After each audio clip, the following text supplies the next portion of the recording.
राम जी के आशीर्वाद से हो रहा कथा का आयोजन कुलदीप राय। खबर गोरखपुर बड़हलगंज से सामने आ रही है, जहां एक तरफ नए साल की शुरुआत होगी, वहीं चिल्लू पार के बड़हलगंज कस्बे के नेशनल इंटर कॉलेज के प्रांगण में श्री हनुमान सेवा समिति द्वारा भगवान श्री राम की कथा का भव्य आयोजन किया जा रहा है। ये कथा 2 जनवरी 2023 से शुरू होगी और 10 जनवरी 2023 तक चलेगी। आयोजन समिति के सदस्यों ने बताया कि प्रेम मूर्ति पूज्य श्री प्रेम भूषण जी महाराज के शिष्य एवं अंतर्राष्ट्रीय कथा वाचक पूज्य राजन जी महाराज द्वारा 10 दिन तक कथा का रसपान कराया जाएगा। सूत्रों की माने तो इस कथा में क्षेत्र के लोगों सहित दूर दराज से कथा प्रेमियों की भारी संख्या में जुटने की उम्मीद है। खास रिपोर्ट संवाददाता विपिन त्रिपाठी की। सीताराम चरण रति मोरे अनुदिन बढ़ाऊं अनुग्रह तोरे। आप सभी को सबसे पहले जय सिया राम। एक बहुत बड़ा सौभाग्य, गोरखपुर के दक्षिणांचल में स्थित मां सरयू के पावन तट पे एक कस्बा है बड़हलगंज। आज हम आए हुए हैं और यहाँ पर अंतर्राष्ट्रीय स्तर के कथाकार पूज्य राजन जी महाराज का कथा का आयोजन है। और यह आयोजन एक ऐसे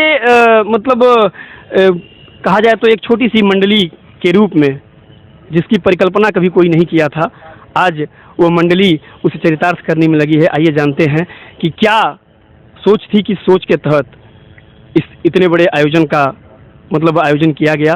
जानते हैं।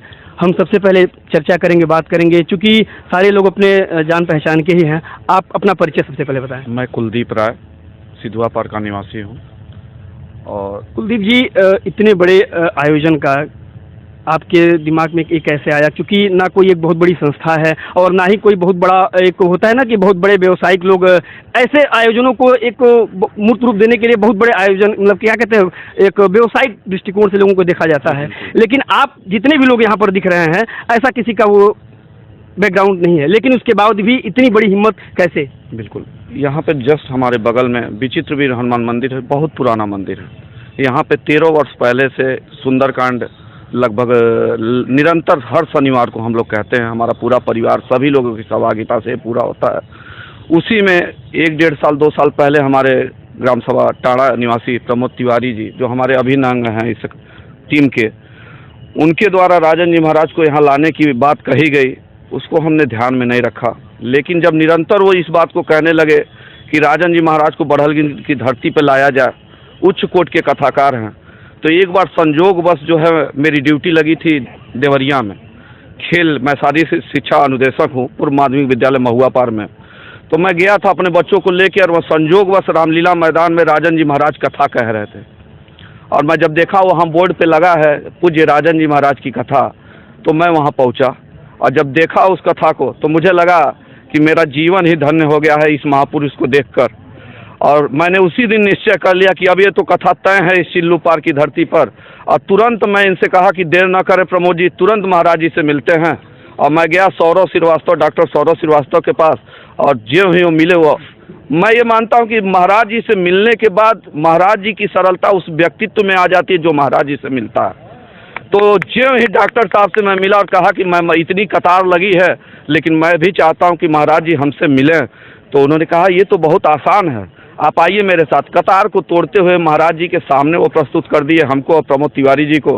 और जो ही मैं महाराज जी के सामने प्रस्तुत हुआ, जो बताया कि महाराज जी मैं चिल्लू पार से आया हूँ, और फिर कुछ कहना नहीं था। महाराज जी हमारे मन की बात तो जैसे भगवान समझता है, एक ही बार में उन्होंने कह दिया कि बाबू सरयू तट पे मेरा मन है कि मैं कथा कहूँ। और आज वो चीज़ सिद्ध हो रही है कि जब तो 2 तारीख को महाराज जी इस धरती पे कथा कहेंगे तो वो दिन हमारे लिए बहुत बड़ा दिन होगा। नहीं, इसमें कोई दो राय नहीं है कि यह एक ऐतिहासिक कार्य आप लोग करा रहे हैं। लोगों को सोचने में इसमें समय लगता है कि इस कार्य को कैसे किया जाए। जितने बड़े पैमाने पर यहाँ पर आप लोग टेंट वगैरह का कार्य चालू हुआ है, आप लोगों की हिम्मत बहुत बड़ी सराहनीय है। इसमें प्रमोद जी ये बताइए कि इस कार्य को कराने के लिए आप लोगों को ये कितनी कठिनाइयों का सामना करना पड़ रहा है? सादर जय सिया राम। देखिए, जिस कार्य में कठिनाई न हो, ऐसा हमारे बुजुर्ग लोग और ऐसा वेद शास्त्र में वर्णित भी है कि जिस कार्य को करने में कठिनाई न हो, आपको कुछ परेशानियां न उठानी पड़े, वह कार्य ठीक नहीं है। जब आपके कार्य के पीछे आपके सराहना करने वालों से ज़्यादा जब लंबी फौज आपकी उलाहना करने वालों की हो, तो यह मानना चाहिए कि आप एक अच्छे कार्य की तरफ प्रशस्त हैं और उसके और तन मन से संलग्न होकर करने की ज़रूरत है, जैसे कि हमारा पूरा परिवार कर रहा है। यह बहुत बढ़ा चढ़ा के हमारे भाई कुलदीप जी ने कहा, ऐसा कुछ है नहीं। हमने सिर्फ एक सपना देखा, लेकिन उस सपने को चरितार्थ ये मेरा पूरा परिवार है जो आप देख रहे हैं।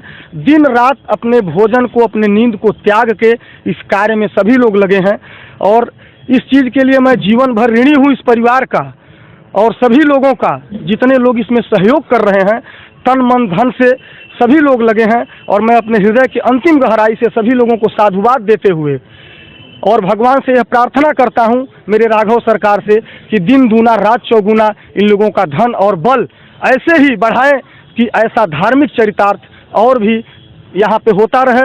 और यह कार्य करने के पीछे सिर्फ एक सपना है, जो पूज्य राजन जी महाराज के कथाओं से जो नई पीढ़ी है हमारी, वह बहुत ज़्यादा प्रेरित है। और यह किसी से कहने की बात नहीं है, नई पीढ़ी हम कह सकते हैं कुछ नशा के बहुत ज़्यादा शिकार है हमारी नई पीढ़ी जो आज की है। तो शायद इस रामचरितमानस की कथा को सुन के, श्रवण करके कुछ लोग अगर सही रास्ते पे आ जाएं, जैसा कि आज हम लोग जानते हैं, किसी से यह अनभिज्ञ नहीं है, बहुत बड़े स्तर पे धर्म परिवर्तन का कार्य अन्य लोगों से चल रहा है।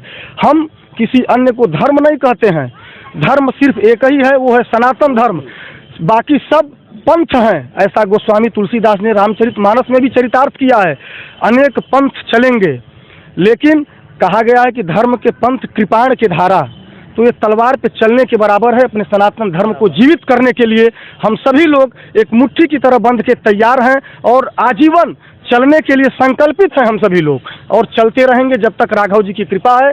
ऐसा धर्म कार्य के लिए हम सभी लोग प्रतिबद्ध हैं। इसी के साथ हम अपनी वाणी को विराम देते हैं।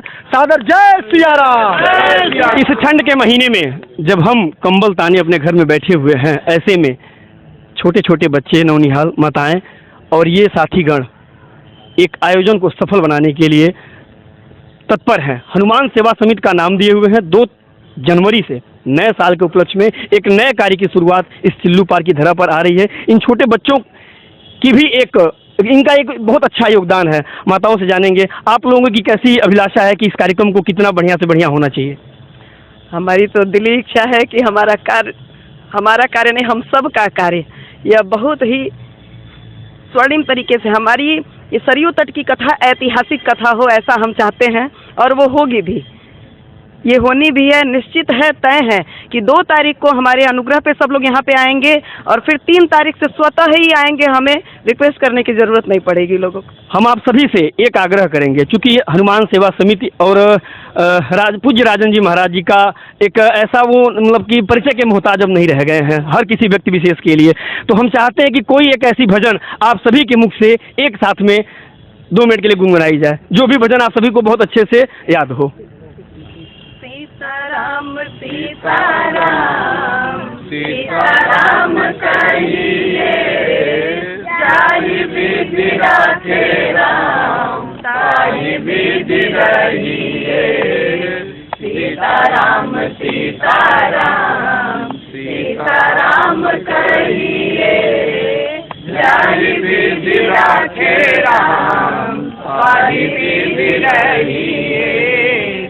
मुख में हो राम नाम, जन सेवा हाथ में, मुख में हो राम नाम, जन सेवा हाथ में। तू अकेला नहीं प्यारे, राम तेरे साथ में। तू अकेला नहीं प्यारे, राम तेरे साथ में। धन्यवाद मेरे विवाद, राम राम कहिए, जाहि विधि राखे राम, ताहि विधि रहिए। सीताराम सीताराम सीताराम कहिए, जाहि विधि राखे राम, ताहि विधि रहिए। आप सभी का बहुत बहुत धन्यवाद। अंत में मैं विपिन त्रिपाठी आप सभी से यही निवेदन कहूँगा कि सीताराम सीताराम सीताराम कहिए और 2 जनवरी से आप सभी राजन जी की कथा को जरूर सुनिए। धन्यवाद।